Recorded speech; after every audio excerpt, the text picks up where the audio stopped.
est à la fois sous cette pression et en même temps, elle cherche à desserrer l'étau justement par une dimension impérialiste. Mais vous savez que j'apprécie le mythe. Et Oui, le mythe européen est extrêmement intéressant parce que c'est un peu le destin, semble-t-il, de cette Europe, c'est d'être raptée parce qu'elle est oui, désirée par tous, la belle c'est ça. princesse phénicienne. Et vous avez à la fois ceux qui viennent d'Atlantique et qui ont envie finalement de la capter dans son intérêt et pour sa propre jouissance, et inversement, venant d'Asie aussi, quelque chose qui est une entreprise justement de colonisation. Donc il y a ce risque aussi d'être systématiquement colonisé. Or, on se rend compte, et peut-être que dans cette période justement de Pâques, où je vous laisse votre paix et je vous donne ma paix, eh bien, il y a ce difficile équilibre entre être colonisé ou être dominateur et expansif. Comment trouver si j'ose dire, une troisième voie, justement? Moi, je pense que la troisième voie était trouvée, par exemple, à l'époque où Schröder et Chirac et Poutine essayaient de créer une forme d'axe Paris-Berlin-Moscou au niveau géoéconomique. Bon, mais ça, qui a empêché cela de manière systématique? Ce sont les atlantistes. Parce que justement, les atlantistes savent très bien que s'il se crée un corridor, je dirais, de coopération stratégique et même juste géoéconomique entre la France, l'Allemagne et la Russie, eh bien, oui, la Grande-Bretagne et l'Amérique se retrouvent périphériques. Donc là, il s'agit effectivement, même si l'Amérique va être en recul et est en train de pousser vers une forme de nouvel ordre mondial organisé en grandes régions, leur but, c'est que l'Europe n'aille pas dans la sphère d'influence ou se rapproche de la sphère d'influence eurasiatique. C'est qu'il y a toujours quand même une crise, ou même une crise gelée. Vous parliez tout à l'heure de l'Ukraine, de l'achat des missiles patriotes par rapport à l'Ukraine, etc. C'est-à-dire que les Américains auront obtenu ce qu'ils veulent, c'est-à-dire euh, ils vont ils négocient avec les Russes sur notre dos. C'est nous qui passons pour, euh, pour les méchants, les hystériques et les hypocrites, parce qu'il faut bien comprendre ça. En fait, donc ça rejoint la question de la guerre culturelle et de l'idéologie, c'est-à-dire au nom de quoi. Parce que maintenant on est rentré là-dedans. C'est aussi François Martin, que vous connaissez, qui parle de ça. On est maintenant dans la phase de la guerre culturelle chaude. Là, Oui, et tout à fait. donc, nous, si on ne produit pas, si l'Europe ne produit pas sa propre, je dirais, idéologie conservatrice, alors qu'on on rentre dans un monde post-libéral, eh bien, on va se retrouver complètement broyé parce que ça ne fonctionne plus. Pourquoi les Américains lâchent leur soft power mondialiste qu'ils ont utilisé pendant les 30, 40 dernières années? Parce que ça ne marche plus. C'est-à-dire maintenant, c'est perçu comme tel. Vous ne pouvez plus arriver avec l'USAID, Soros, etc., même l'OMS, etc.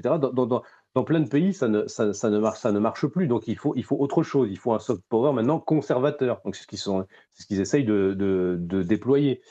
Euh, et donc nous, en Europe, alors on peut décider, et ça semble être la ligne un peu macroniste, c'est-à-dire on devient effectivement la terre de refuge pour tous les libéraux globalistes du monde entier, pour tous les métropolitains, comme dirait Guy Lui. Mais ça n'a qu'un temps. Et surtout, sur quelle base? Donc là, on revient à ce que vous disiez, c'est-à-dire que Napoléon puis Hitler avaient une idéologie autour de laquelle faire l'unité Oui, européenne. oui. Nous, ça va être quoi? C'est la société ouverte. C'est-à-dire la société ouverte dans un monde qui se referme.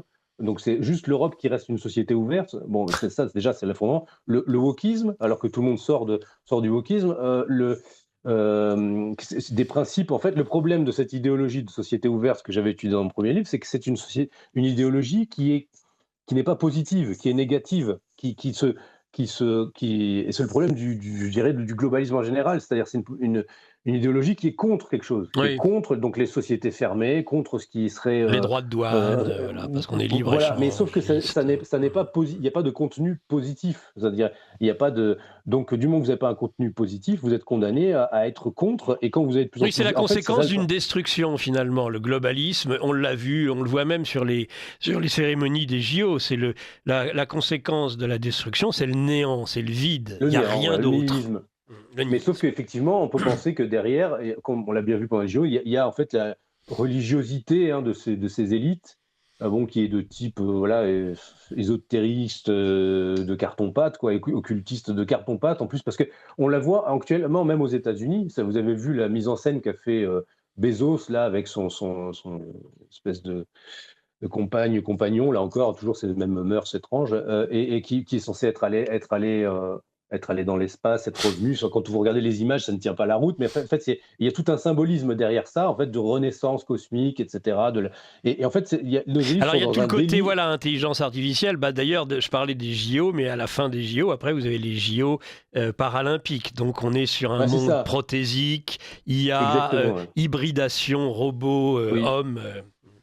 Alors ça, le problème, c'est peut-être ça, c'est que le paravent de l'idéologie, je dirais, européiste officielle, c'est la société ouverte, c'est le libéralisme centriste, c'est vraiment quelque chose de complètement fade, qui ne tient pas la route face aux libéralismes concurrents. Mais le problème, c'est que derrière, il y a autre chose, effectivement, et c'est ce transhumanisme, Voilà. mais là encore, je dirais, ce transhumanisme de gauche. C'est-à-dire qu'il y a une rupture dans le transhumanisme. Quand on voit Elon Musk ou Peter Thiel, des gens comme ça, c'est un transhumaniste une forme de césarisme cybernétique qui veut revenir à des fondamentaux de la puissance. Et notamment, par exemple, sur la question de la démographie. Ça, c'est central. Ce que j'avais montré dans mon livre Globalisme et des populations, c'est que, par exemple, des oligarques type Gates, eh bien, sont pour la décroissance démographique radicale. Ils veulent qu'on arrive à 1 milliard, 1,5 milliard d'habitants à l'échelle 2050 pour qu'on ait atteint ce qu'ils appellent le bilan carbone neutre, quoi. Donc Mhm. la neutralité carbone.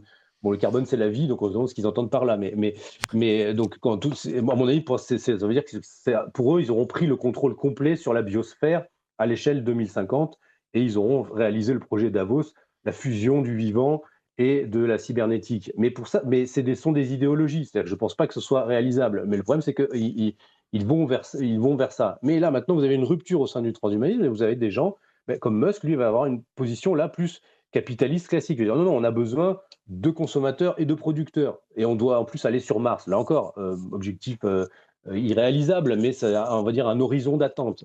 C'est peut-être un horizon d'attente moins malsain que de dire aux gens, enfin tout aussi puéril, mais peut-être moins malsain que de dire aux gens, vous allez tous mourir parce que Gaïa est polluée par les humains. Mais donc vous avez une rupture au sein de l'oligarchie même là, sur ces questions-là.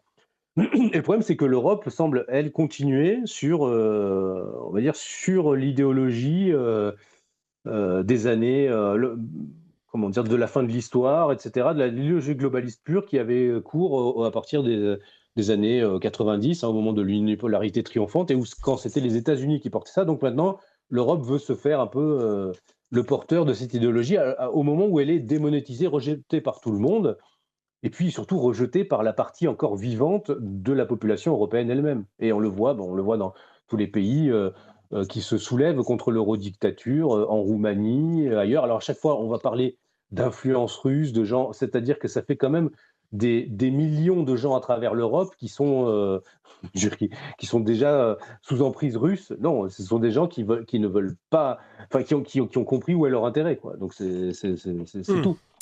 Et donc, il y a Et pardon, oui, sur ça, donc finalement, nos dirigeants européistes sont face à ces deux courbes que j'analyse depuis longtemps et qui maintenant se télescopent. C'est la courbe, enfin, c'est-à-dire se confronter à des concurrents stratégiques géopolitiques extérieurs et aussi le rejet par les populations elles-mêmes du projet euroglobalisé. En tout cas, par une partie assez significative des de plus populations en pour que plus ça crée significative. voilà, Ouais. et pour que ça crée une perturbation interne et systémique.